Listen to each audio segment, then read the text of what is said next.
पाकिस्तान के खैबर पख्तूनख्वा प्रांत में शुक्रवार रात एक शादी समारोह में उस वक्त भयावह त्रासदी हुई जब वहां हुए आत्मघाती धमाके में कम से कम 5 लोगों की मौत हो गई और 10 के आसपास गंभीर रूप से जख्मी हुए।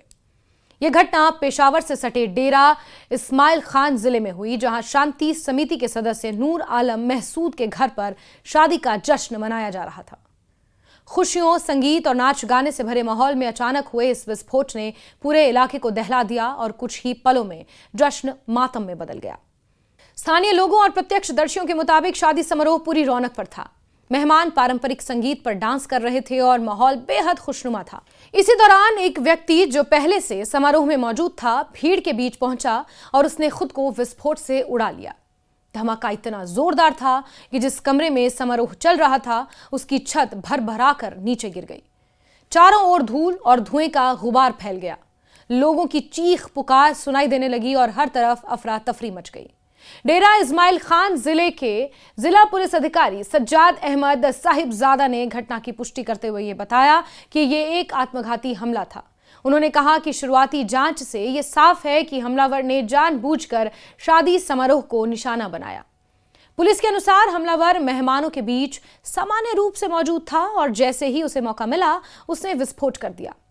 इस हमले में मारे गए और घायल हुए सभी लोग आम नागरिक थे जो शादी में शरीक होने पहुंचे थे। विस्फोट के बाद हालात और भी गंभीर हो गए क्योंकि छत गिरने से कई लोग मलबे के नीचे दब गए। भारी पत्थरों और टूटे हुए ढांचे के कारण बचाव कार्य में काफी दिक्कत आई। स्थानीय लोग अपने स्तर पर मलबा हटाने की कोशिश करते रहे, लेकिन संसाधनों की कमी और अंधेरे के कारण उन्हें परेशानी का सामना करना पड़ा। कई लोग अपने प्रियजनों को आवाज देकर ढूंढते रहे, लेकिन धूल और शोर के बीच किसी को कुछ समझ नहीं आ रहा था। घटना की सूचना मिलते ही प्रशासन और रेस्क्यू टीमें हरकत में आई। रेस्क्यू 1122 के प्रवक्ता बिलाल अहमद फैजी ने यह बताया कि मौके पर तुरंत 7 एम्बुलेंस, एक तरफ फायर ब्रिगेड और एक डिजास्टर रिस्पांस वाहन भेजा गया। रेस्क्यू कर्मियों ने मलबे में फंसे लोगों को निकालने के लिए कड़ी मशक्कत की। उन्होंने बताया कि अब तक 5 शव और 10 घायलों को जिला मुख्यालय अस्पताल पहुंचाया गया है। घायलों में कुछ की हालत गंभीर है, जिन्हें विशेष निगरानी में रखा गया है। इस हमले के बाद जिला मुख्यालय अस्पताल में आपात स्थिति घोषित कर दी गई है। डॉक्टरों, नर्सों और अन्य मेडिकल स्टाफ को तुरंत ड्यूटी पर बुलाया गया। अस्पताल में घायलों के इलाज के लिए अतिरिक्त इंतजाम किए गए और खून की जरूरत को देखते हुए रक्तदान की अपील भी की गई। अस्पताल के बाहर लोगों की भीड़ जमा हो गई, जहां हर कोई अपने रिश्तेदार और परिचितों की खबर लेने के लिए बेचैन नजर आया। वहीं सुरक्षा बलों ने घटना के तुरंत बाद पूरे इलाके की घेराबंदी कर दी और जांच शुरू की कि आखिर ये किसने किया। बम निरोधक दस्ते और फॉरेंसिक टीमों को भी बुलाया गया ताकि विस्फोट से जुड़े सबूत इकट्ठा किए जा सके। शुरुआती रिपोर्ट्स के अनुसार इस हमले में शांति समिति के एक प्रमुख सदस्य वहीदुल्लाह महसूद उर्फ जिगरी महसूद के भी मारे जाने की खबर है।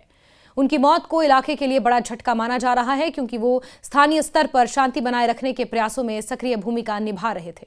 शांति समिति का उद्देश्य क्षेत्र में उग्रवाद को रोकना और प्रशासन और आम लोगों के बीच संवाद बनाए रखना है। इसके सदस्य अक्सर उग्रवादी संगठनों के खिलाफ खुलकर आवाज उठाते हैं।